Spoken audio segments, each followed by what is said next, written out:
Dear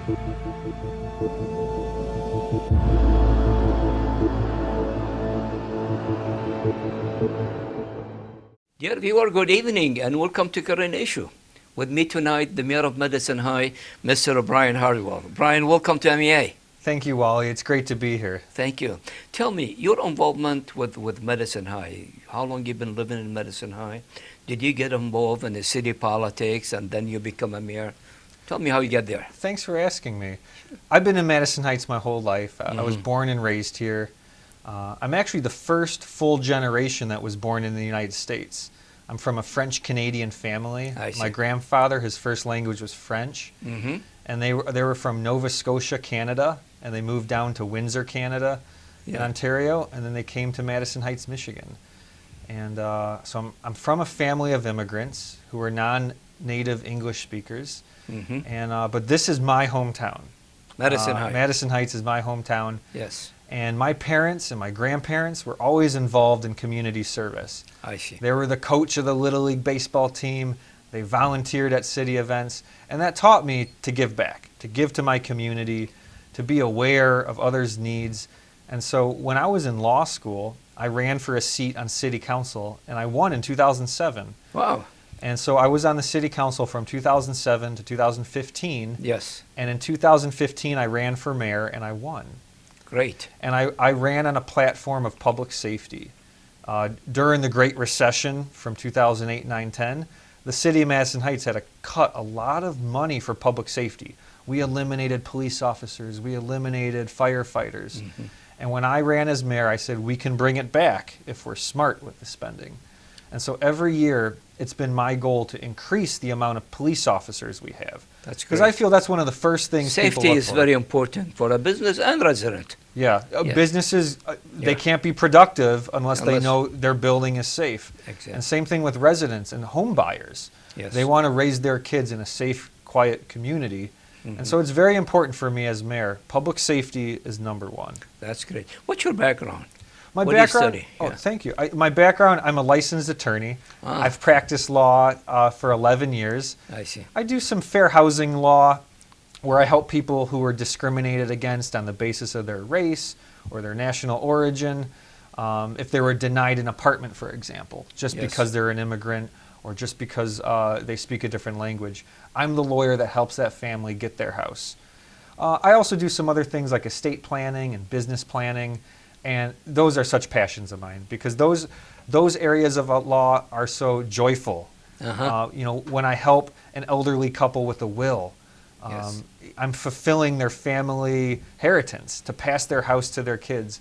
And the clients always hug me and thank me. It's a great area of law. Community service in your heart. It is. It is. Tell me, you mentioned about building the district center, bringing the business to Medicine High. How do you do that?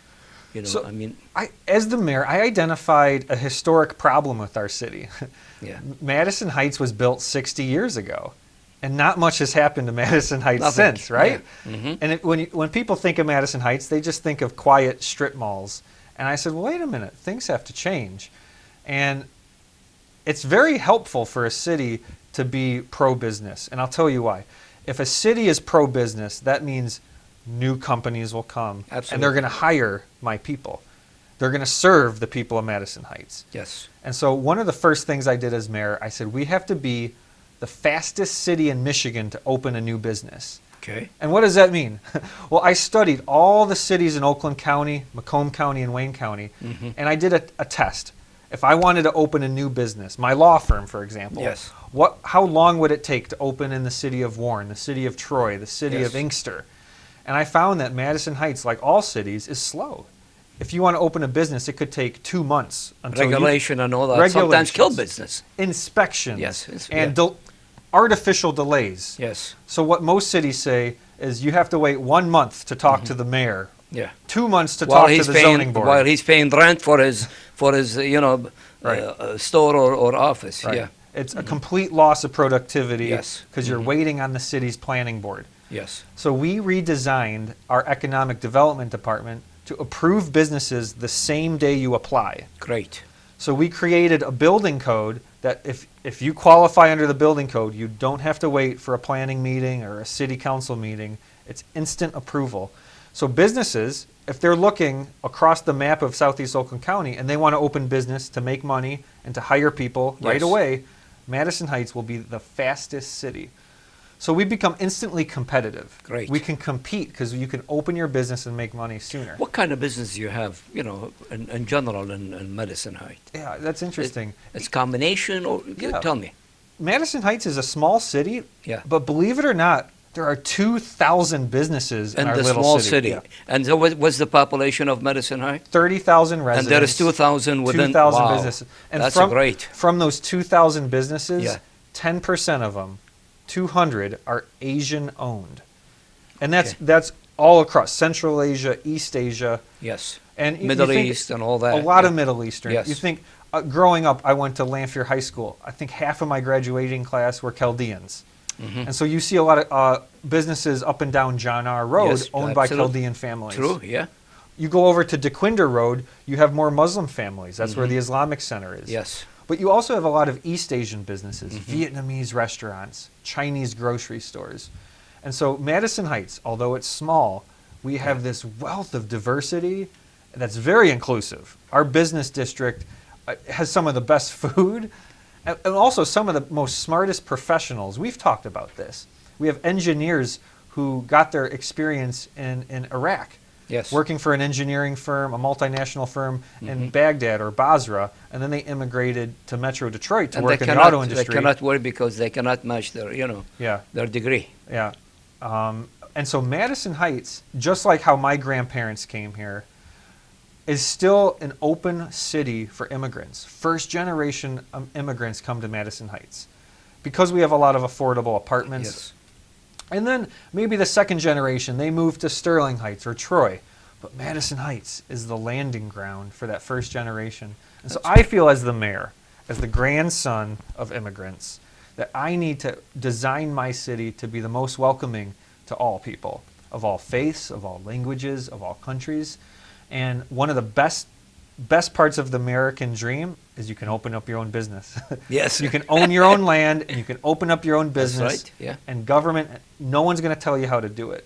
And so I think Madison Heights is that great experimental lab. It's become multi parts of all the ethnic minority. Yeah. And working together. Being a good neighbor to each other, that's very important. And you're supporting the business with this kind of environment. I mean, success it's there. Yeah. Yeah. I think what makes Madison Heights special is it's a lot of middle income families who, their goal is just take care of their family, build something bigger for their next generation. They don't have time to be racist, right? Well, that's good. Yeah. And it really starts with the children. Yes. And there's an elementary school not too far from this studio in Madison Heights where the students are from all over the world and there are 40 languages spoken by the students. Wow. Could you That's imagine being a young beautiful. person exposed to 40 languages? Yes. I mean, you go to the library or study hall and you hear a little bit of Arabic, you hear a little bit of Aramaic, or maybe French or Chinese. And I think that teaches our young people to be open-minded about maybe there's another way to try something, a different culture, a different style. And Madison Heights, actually, and that spreads across Metro Detroit to other communities. Yes. But our children are learning so much about tolerance and respect for other people. Great. How's the school district? The school in general, are they... The schools Good. are strong, and I'll tell you why the schools are strong. Yes. Is because the schools in Madison Heights have learned they need staff that speak other languages. Yes. And Bilingual. Bilingual, multilingual even. So we have several families who've come from Iraq, for example, who had to Yes. flee Iraq for religious persecution, and their children don't speak any English. Well, guess what?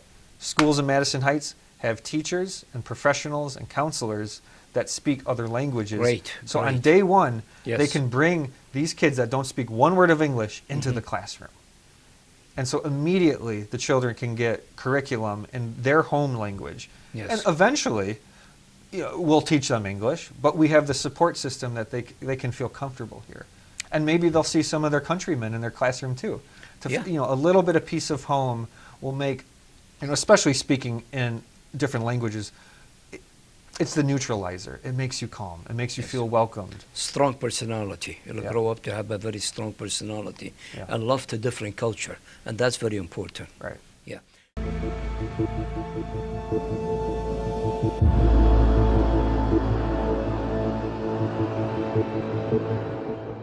Yeah, viewer, we are again with the mayor of Medicine High, Brian Hartwell, as we talked about the downtown, the district. Now we're talking about, and you're on an election for a reason, that to complete your job, to complete your dream, to complete why you run the first time for the mayor of Medicine High. Tell us about the future of Medicine High, and that's why you running for a mayor. I love the job as mayor, and I need another 2 years to fulfill my vision. And one of the things I did as mayor is I built a 20-year plan to build a downtown Madison Heights, and we just finished year 1 of that 20-year plan. And in year 1, huge success, Wally. Yes. We had a new restaurant come in, a barbecue restaurant. We had a bar from Royal Oak move from Royal Oak to Madison Heights. A microbrewery is opening up. An art studio opened up. I'll tell you something, that the Medicine High, their heart is open to business. They are welcoming any business coming from around them. What it shows is there's the market conditions to succeed in Madison Heights. Yes. So small family operations are saying, where do we locate in Metro Detroit? What's the best city? What's the fastest city to open? Where are the people moving to?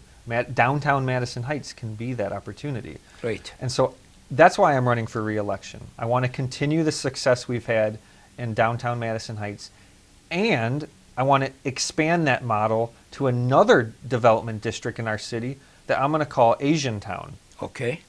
As I mentioned earlier, we have 200 Asian American owned businesses. Okay. There's huge market value to that. Yes. We have. How about population? Do you have good population from Central Asia? Actually, I'll tell you. We studied the census. Yeah. 18% of our residents were born in a foreign country. First generation immigrants, 18%. Isn't that amazing? It is. The state average is 5%. So we're triple, almost quadruple the state average of foreign-born citizens. And you see that reflected in the business districts. That's right. Right? We have a large Vietnamese population. That's why we have a lot of Vietnamese restaurants and grocery stores. True, yeah. We have a large... wherever the ethnic goes, it goes with them, their business for the ethnic, Of course. So tell me more about that Central Asian city. We have a Greek town, we have Arabic town, we have the Latino, town. Tell me more about that. And it's going to be drawing a lot of people from outside Medicine High to come and probably dining there or visit there or buying stuff related to Central Asia. So when you think about Dearborn, they've done a great job with branding to be welcoming to Middle Eastern cultures. It's tourist attraction to the Arab American. Yeah. And it's contagious. Yes. Other businesses want to be there. The families that are there, they want to expand and stay there. And so in Madison Heights, we have these different groups from all over Asia, from the Middle East to the Indian subcontinent to East Asia.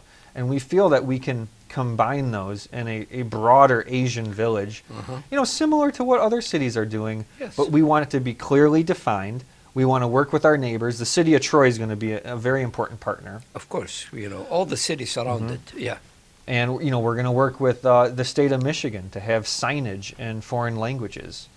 But the key part as the mayor is to do the marketing. Yes. I will be the face of this. I will sell it to every business, to every other level of government. Yeah, I will be the PR director. But the idea is to help my residents in turn, right? Of course. So the residents of Madison Heights will have more interesting businesses to shop to, especially if they're born in a foreign country. They'll have a business that they're familiar with. I was just in San Francisco, and they have probably the best Chinatown in all of the United States of America. Yeah. And my wife is from Taiwan. Her native language is Taiwanese and Chinese, Mandarin. And it felt so good to be able to walk around San Francisco Chinatown, and my wife could go into a store and speak her native language comfortably, right? And I want that a little bit in Madison Heights. Yes. I want someone who was born and raised in Iraq to feel welcome here, to leave their apartment or their house, and to walk into a store and to speak Aramaic or Arabic, whatever language, Yes. or English, right? Yes, yeah, of course. But to have that sense of comfort and welcoming, just like my grandparents, my grandfather who spoke French found it at Madison Heights. That's my legacy, is to continue how my grandfather found this a great place to live and raise a family. Yes. I want to do that for the next generation of immigrants. Great. Because it's going to help me, it's going to help businesses, it's going to help my residents. I think that is the key. Brian, I know you are involved with all the function of the Middle Eastern community, and you have a lot of friends from the Middle Eastern community. Tell me what's your message to them? I know they will love somebody like you to run again for a mayor because he understands the culture. He work with different cultures and all that, and when you do that, those people, the ethnic minorities feel very comfortable, in your cities because you have a city that understand their culture. What's your message to them? My message is Americans are better by having an open mind and learning from the rest of the world. Yes. We are the ultimate melting pot of culture and ideas. And growing up in Madison Heights, I was surrounded and integrated with a lot of people from the Middle East, mostly Chaldeans. And what I realized is, especially with Chaldeans, it's a very loyal group of people to family. Yes. I find that those values of respecting and attaching yourself to Family your value. core. Yes. You take care of your brother and your sister. Yes. And families stick together. Take care so of your close. parents. And sometimes in American culture, we forget about that. Yes. And what I've learned, especially from Middle Eastern culture, is to truly remember and appreciate where you came from. And that's the lesson I've learned from Middle Eastern cultures. And I hope that's the lesson that's continued by the Middle Eastern community here. Well, Brian, thank you so much. Thank you for your support. Thank you for turning in Madison High to a multicultural mosaic that people from outside Madison High, they could look at it and say, you know what, we need this in our cities. Thank you so much for that. And I hope you're going to run and you're going to win because we need mayor like you with this vision. Thank you, Wally. Thank you It was so a great much. time being here. I appreciate it. You're welcome. Dear viewer, that was my interview with the mayor of Madison High, Brian Hartwell. I know there is a lot of business. There is a lot of residents from the Middle Eastern community in Madison High. And honestly, when I visit Madison High, it's like being, going to a different culture that working with each other. There is the Arabic, there is the Vietnamese, there is the Chinese, there is the Korean, they're from all of them. And you know what? And everybody's working with each other, helping each other. And honestly, when I say it as a mosaic, it is. And we need more business to come from the Middle Eastern to Madison High because as you heard from the mayor, he's open to all the business and he's welcoming all the business and he's going to make it easy for any business people to open business in Madison High. So please go ahead and try it and visit City Council. And if you have any project there, talk to the mayor. He'll make it happen for you. Thank you for watching and good night.